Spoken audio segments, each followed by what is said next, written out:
తెలియదట. పక్షిరాజు ఎగిరిపోయినట్లుగా అది ఎగిరిపోతుంది. ఇంకొక మాట చెప్తున్నాను, ఈ ఐశ్వర్యనే కాదు, ఐశ్వర్యనే కాకుండా మరొక దాన్ని నువ్వు ఎక్కువగా ప్రేమించావు అనుకో, అంటే దేవుడు ప్రేమించమని చెప్పాడు, కానీ దేవుని కంటే ఎక్కువగా నువ్వు దేనిని ప్రేమించొద్దని చెప్తూ ఉన్నాడు అనమాట. అంటే దేవుని కంటే ఎక్కువగా నువ్వు దేవుని ప్రేమించినా, దేవుని కంటే ఎక్కువగా నువ్వు దేన్ని ఆరాధించినా అది నీ దగ్గర ఉండదు. జాగ్రత్త చెప్తూ ఉన్నాడు దేవుడు. ఇది నేను చెబుతున్నటువంటి మాట కాదు. అంటే దేవునికి మించి నువ్వు దేనిని కూడా ఎక్కువ ప్రేమించకూడదు. అంటే అది నువ్వు ఏదైతే ప్రేమించావో అది నీ దగ్గర ఉండకుండా వెళ్ళిపోయింది అన్నట్లయితే కనుక, ఏదైతే నువ్వు ఇష్టపడుతున్నావో ఆ ఇష్టపడుతున్నది అది నీ దగ్గర ఉండకుండా వెళ్ళిపోతుందంటే కనుక దానికి కారణం ఏంటో తెలుసా? నువ్వు దేవుని కంటే ఎక్కువగా ప్రేమిస్తున్నావని అక్కడ స్పష్టంగా అర్థం అవ్వాలి. అందుకని దేవుడు ఐశ్వర్యాన్ని అసలు ఆరాధించొద్దంటున్నాడు. ఐశ్వర్యాన్ని ఆరాధించినటువంటి భక్తులు దైవ గ్రంథంలో లేదా? ఎస్, ఉన్నారు కదా. ఆ వ్యక్తిని ఒకసారి మీకు జ్ఞాపకం చేయనా? ఎందుకంటే మీ అందరికీ తెలిసినటువంటి వాక్యమే.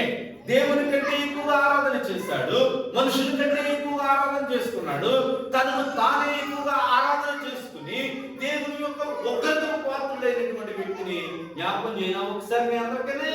ఒక వ్యక్తికి తనకున్నటువంటి వ్యవసాయాన్ని అంతటి కూడా పండించాడట, చాలా ఎక్కువగా పండేసిందట. పండేసిన తర్వాత ఏం చేయాలో అర్థం కాలేదు.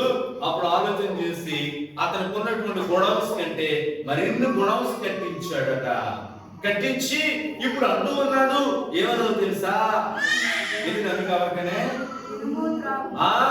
ఇదిగో నేను ఇంత సంపాదించాను కదా, ఈ ఆస్తంతా కూడా, ఈ తినేదంతా కూడా కడుపా నువ్వు తిను, కడుపా నువ్వు త్రాగు. దాని అర్థం ఏంటి? నా ప్రాణము తినుము త్రాగుము సుఖించమంటే దాని అర్థం ఏంటి? తినడం దేనికి? కడుపుకి. తాగడం దేనికి? కడుపుకి. అంటే ఈ కడుపు తినడాన్ని బట్టి, తాగడాన్ని బట్టి ఇప్పుడు ఏది సుఖిస్తుంది? శరీరం సుఖిస్తూ ఉంటుంది. అంటే ఇప్పుడు ఇతను ఎక్కువగా దేన్ని ప్రేమించాడు?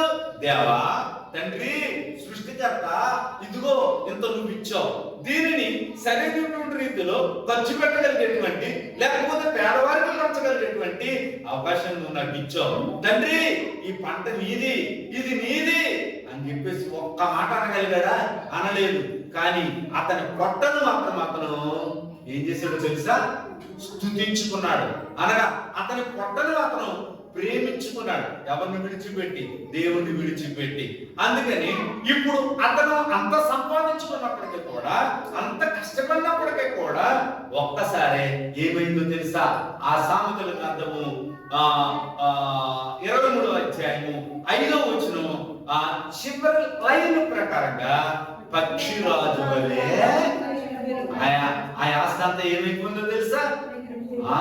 ఎగిరిపోయినటువంటి సందర్భాన్ని అక్కడ మనం చూస్తూ ఉంటూ ఉన్నాము.